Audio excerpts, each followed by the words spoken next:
किसी अनहोनी के भय से राघव अंदर आया तो अंदर का नजारा देखकर उसके रोंगटे खड़े हो गए। जिस हवलदार को सुबह वह पुलिस स्टेशन छोड़कर गया था, उसका खून से सना शरीर बेंच पर बैठा था और उसके दोनों हाथों में उसी का सर था, जिसमें से उसकी आंखों की पुतलियां बाहर लटक रही थी। जैसे ही वह उस लाश के पास आया, राघव की आंखें ये देखकर फटी की फटी रह गई। बेंच पर खून से लिखा हुआ था, Who is next?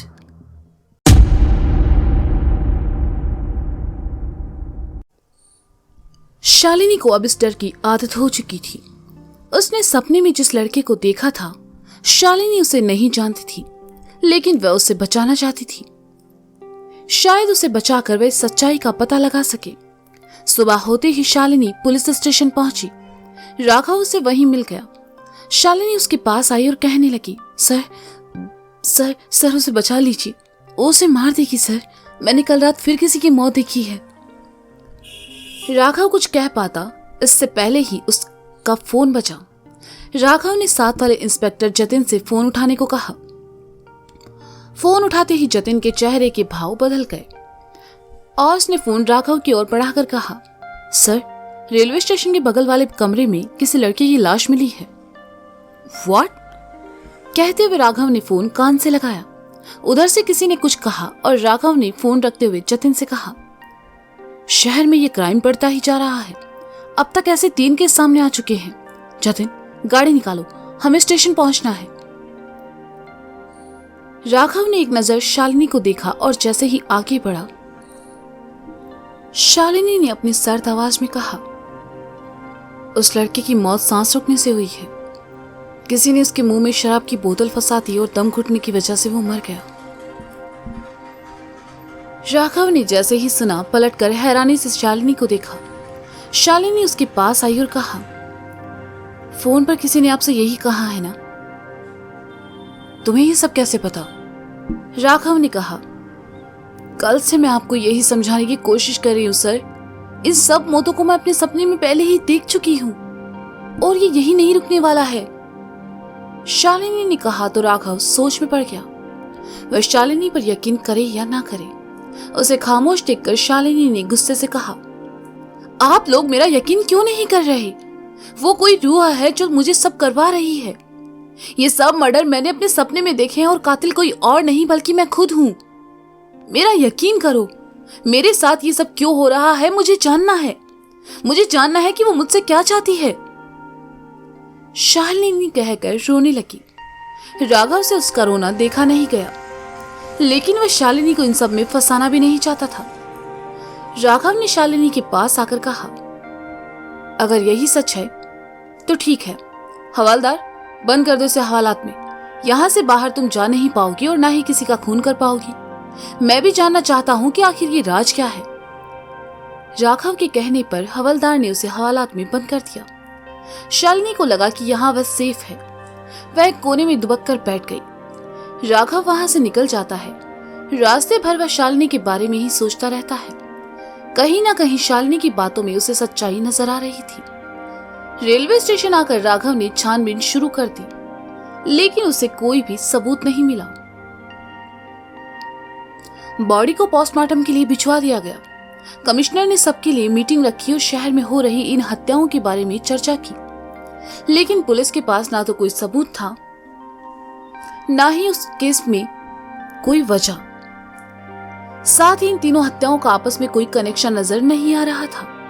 कमिश्नर ने सारी जिम्मेदारी राघव पर डाल दी और जल्द से जल्द इसे सॉल्व करने को कहा। शाम में राघव वापस पुलिस स्टेशन चला आया। उसने देखा शालिनी सो रही थी। उसने हवलदार को अपने पास बुलाया और कहा, ये तब से यही है? हाँ सर, हवलदार ने कहा। इसने कुछ खाया?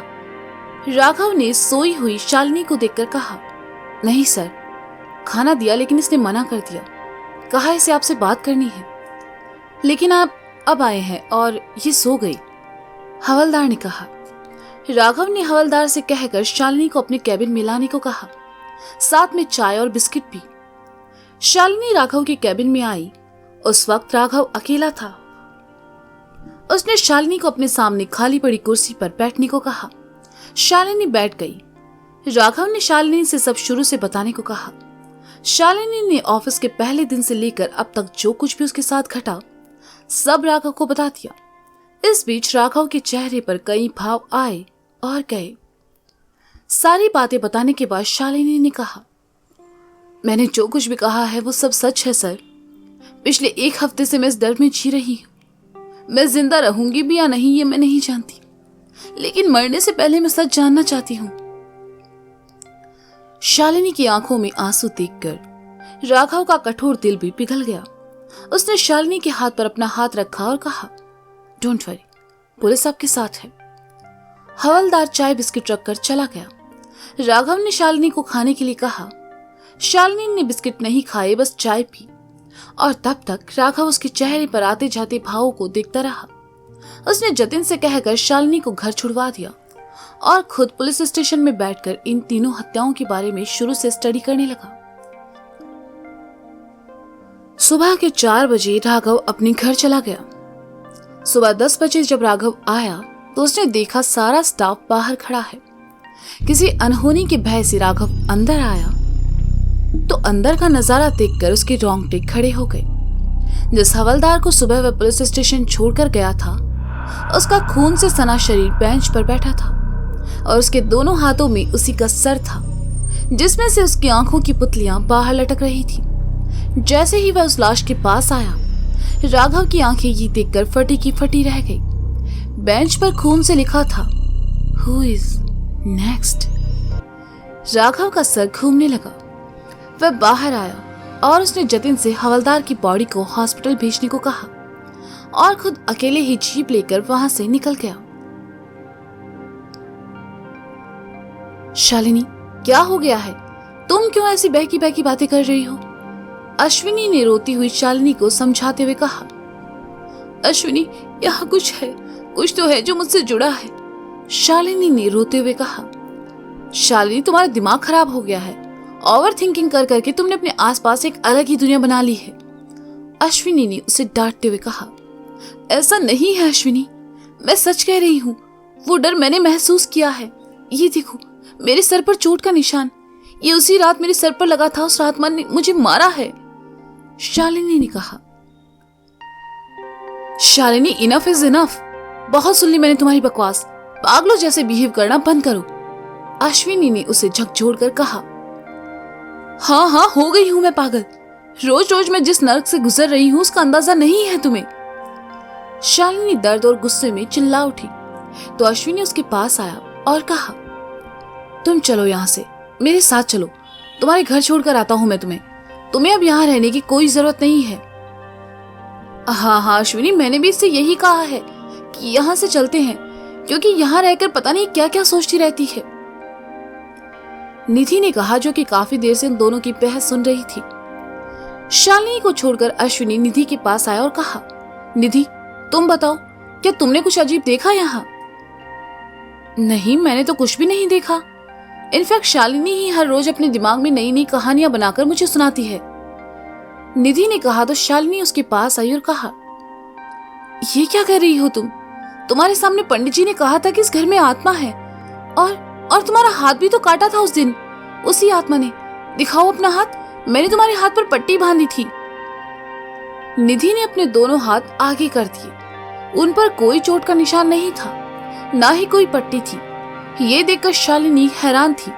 उसने अश्विनी की ओर देखा तो अश्विनी ने कहा, बस बहुत हो गया तुम्हारा नाटक, तुम अभी के अभी अपने घर जाओगी। अश्विनी, कम से कम तुम तो मेरा भरोसा करो, मैं सच बोल रही हूँ। इस घर में एक आत्मा है जो मुझसे कुछ कहना चाहती है इन सपनों के जरिए।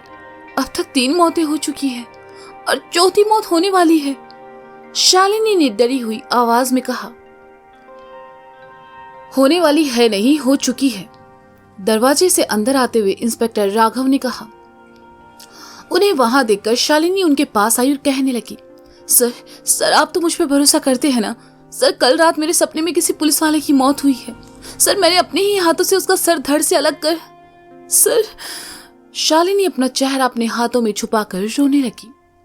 इंस्पेक्टर राघव ने उसे संभाला तो अश्विनी ने राघव को दूर करते हुए कहा, डोंट टच हर, तुम सब लोगों ने मिलकर इसे ऐसा बना दिया है।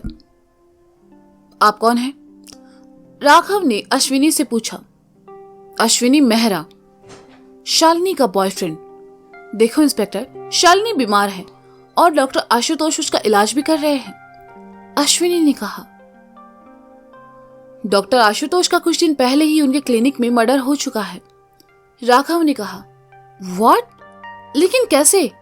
कुछ दिन पहले ही मैं उनसे शालिनी के साथ मिला था, मुझे किसी ने बताया क्यों नहीं? आशुतोष मेरा बहुत अच्छा दोस्त और उसके साथ ये सब, अश्विनी ने हैरानी से कहा। आपको नहीं पता मतलब आप थे कहां? राघव ने सीधा सवाल किया। सर मैं बाहर गया हुआ था, आज सुबह ही आया हूं और सीधा शालिनी से मिलने चला आया, अश्विनी ने कहा। मिस्टर अश्विनी, आपको हमारे साथ इंक्वायरी के लिए पुलिस स्टेशन चलना होगा। और हाँ मैडम, आपको भी चलिए, राघव ने निधि की ओर देखकर कहा। लेकिन हम लोग क्यों? निधि ने कहा। शालिनी इन चारों मर्डर से कहीं ना कहीं जुड़ी हुई है, ऐसे में शालिनी के साथ आप रहती हैं और मिस्टर अश्विनी, आपका डॉक्टर आशुतोष से संबंध था। बस इसी सिलसिले में कुछ सवाल करने हैं। आई होप आप दोनों कोई ऐतराज ना करें, राघव ने शक भरी नजर दोनों पर डालते हुए कहा। श्योर सर, अश्विनी ने कहा। राघव शालिनी, निधि और अश्विनी के साथ पुलिस स्टेशन चला आया। राघव ने दोनों से अलग अलग पूछताछ करी, लेकिन दोनों की बातों में कहीं भी पता नहीं लगा कि उन दोनों का इन 4 मर्डर से कोई कनेक्शन था। दोपहर के बाद राघव ने अश्विनी और निधि को घर जाने को कहा। अश्विनी शालिनी को भी अपने साथ लेकर निकल गया। राघव सोच में डूबा अपना सर दबाने लगा। उस कातिल ने उसकी और पूरे शहर की रातों की नींद उड़ा दी थी।